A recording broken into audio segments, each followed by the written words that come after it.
ये कहानी एक ऐसे जेल ब्रेक की है जिसको इनएस्केपेबल प्रिजन का दर्जा हासिल था, यानी कि एक ऐसा जेल जहां से कोई भी कैदी भाग नहीं सकता। तो आखिर कैसे ये 3 कैदी इतनी हाईली सिक्योर्ड जेल से फरार हो गए, और क्यों एफबीआई जैसी इंटेलिजेंट एजेंसी भी इस केस को पिछले 60 से भी ज्यादा सालों में सॉल्व नहीं कर पाई।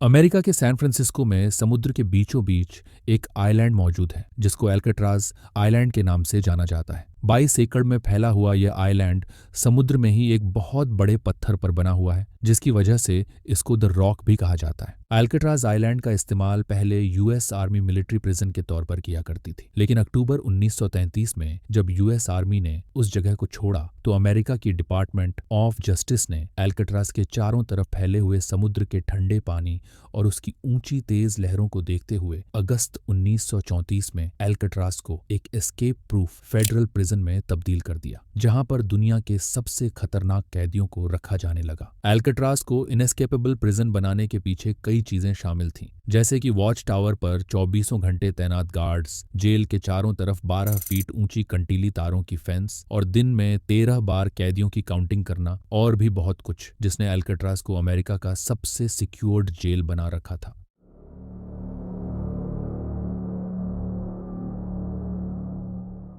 इतिहास के सबसे मजबूत प्रिजन ब्रेक की कहानी के 4 मुख्य किरदार हैं, जिसमें पहला शख्स फ्रैंक मॉरिस है। इसने 13 साल की उम्र से ही क्राइम करना शुरू कर दिया था। एक बार इसने एक बड़ी बैंक रॉबरी की, जिसके बाद इसे गिरफ्तार करके 14 साल की सजा काटने के लिए एल्काट्राज भेज दिया गया। कहानी का दूसरा मुख्य किरदार एलन वेस्ट है, जो चोरी के आरोपों में 20 से ज्यादा बार जेल की सलाखों के पीछे जा चुका था। इसके बार बार क्राइम करने और जेल से भागने की कोशिशों की वजह से इसे मैक्सिमम सिक्योरिटी के लिए एल्काट्राज में रखा गया था। कहानी के तीसरे और चौथे किरदार 2 सगे भाई जॉन एंगलिन और क्लेरेंस एंगलिन हैं। इन दोनों भाइयों ने 14 साल की उम्र में ही लूट फरेब और डकैती करना शुरू कर दिया था। बैंक ऑफ कोलंबिया को लूटने के जुर्म में इन दोनों भाइयों को एल्काट्राज में रखा गया था। ये चारों कैदी पहले भी अपनी सजा के दौरान फ्लोरिडा और जॉर्जिया जेल में एक दूसरे से मिल चुके थे, जिसकी वजह से ये चारों एक दूसरे को अच्छी तरह से जानते थे।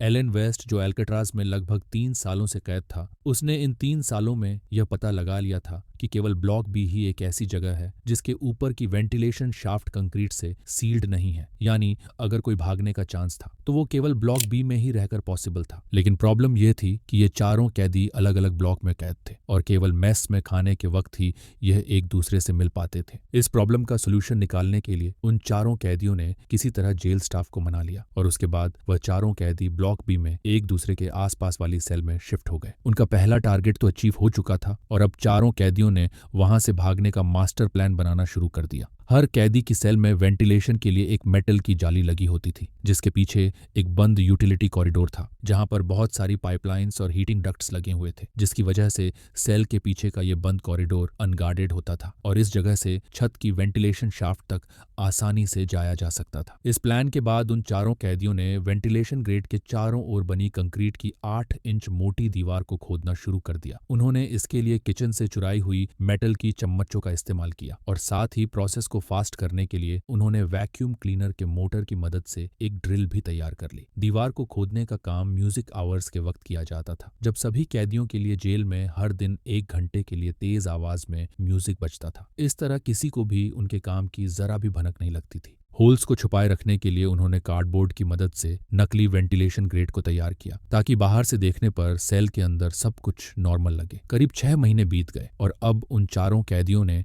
अपनी अपनी वेंटिलेशन ग्रेट के आसपास इतना बड़ा सुराख कर लिया था, जिसके रास्ते वह आसानी से पीछे बंद कॉरिडोर में निकल सकते थे। जेल से भागने का रास्ता तो तैयार हो चुका था।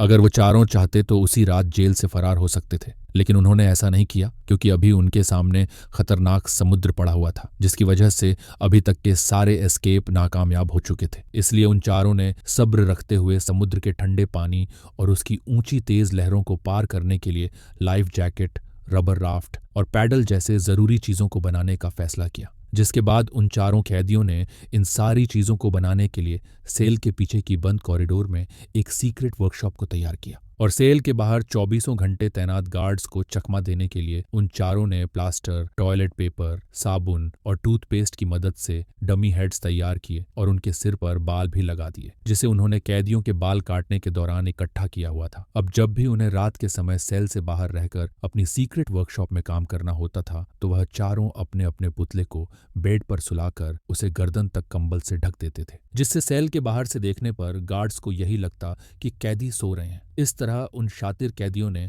अपनी सीक्रेट वर्कशॉप में कई जरूरी चीजों को बनाना शुरू कर दिया। चारों कैदियों ने 50 से ज्यादा रेन कोट की मदद से 4 लाइफ जैकेट्स और रबर राफ्ट को तैयार किया। साथ ही रबर राफ्ट को चलाने के लिए लकड़ी और स्क्रूज की मदद से एक पैडल को भी तैयार किया। इस तरह उनके भागने का प्लान ऑलमोस्ट कंप्लीट हो चुका था। अब बस उन्हें यह देखना था कि उनका प्लान सफल होता है या फिर औरों की तरह नाकाम रहता है।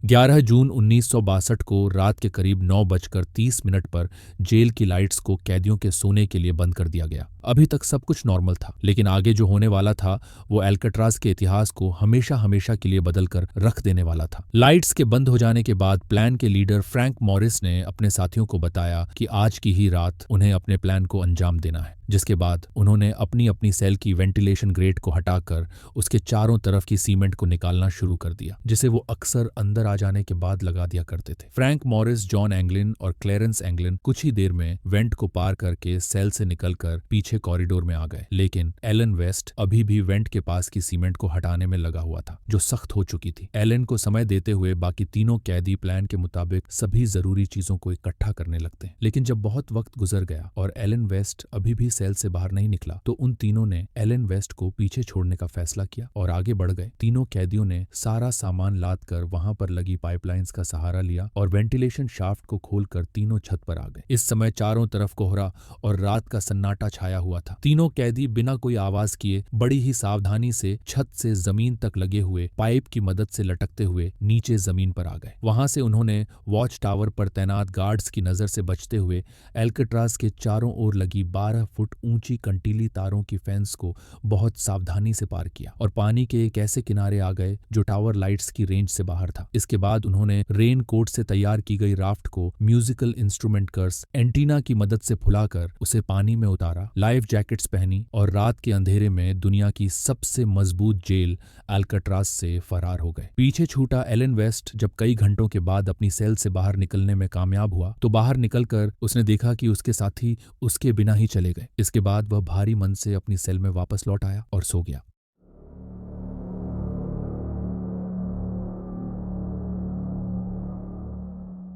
12 जून 1962 की सुबह जब जेल स्टाफ ने काउंटिंग के लिए सभी कैदियों को इकट्ठा किया तो 3 कैदी गिनती में कम थे।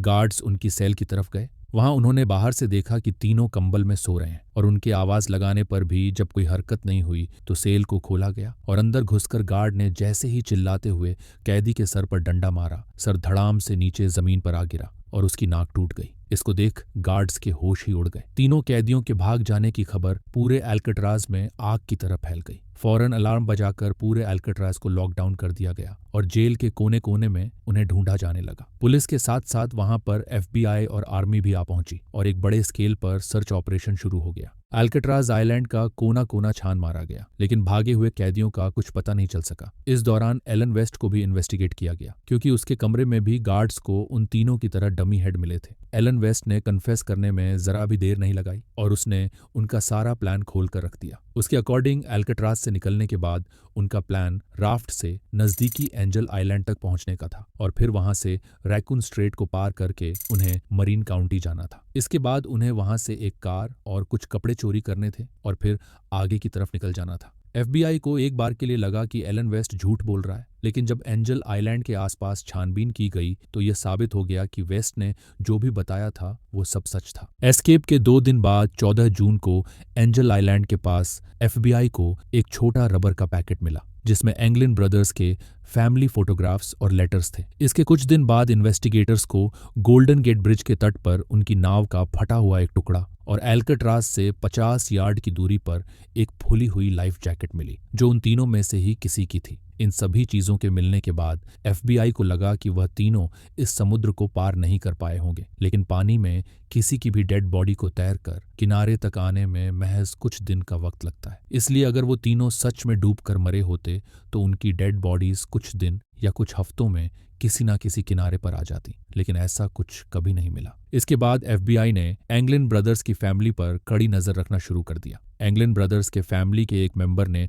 एफबीआई को बताया कि एंगलिन की मां की फ्यूनरल पर उसने 2 अनजान औरतों को देखा था जो काफी टॉल थी। उन्होंने बहुत सारा मेकअप किया हुआ था। वे दोनों कुछ देर वहां पर कोने में खड़े होकर रोई और फिर वहां से गायब हो गई। फैमिली मेंबर्स का कहना था कि वे दोनों एंगलिन ब्रदर्स थे जो भेस बदल कर आए थे। इसके बाद लगातार कई सालों तक एफबीआई के सामने इस तरह के कई गवाह, लेटर्स और फोटोग्राफ्स आए जो ये दावा करते थे कि भागे हुए कैदी अभी भी जिंदा हैं। एफबीआई ने 17 साल तक इस केस को इन्वेस्टिगेट किया, लेकिन उसके बाद 1979 में अपनी फाइल को क्लोज करके यूएस मार्शल सर्विस को इस केस की सारी जिम्मेदारी सौंप दी। ये केस आज 60 से भी ज्यादा सालों बाद भी अनसॉल्व्ड और ओपन है, और ये केस तब तक खुला रहेगा जब तक कि तीनों कैदी पकड़े नहीं जाते, उनकी डेड बॉडीज नहीं मिल जाती या फिर उनकी उम्र 99 साल नहीं हो जाती। एस्केप के 9 महीने बाद 21 मार्च 1963 को एल्कट्रास को हमेशा के लिए बंद कर दिया गया, और उसके बाद साल 1972 में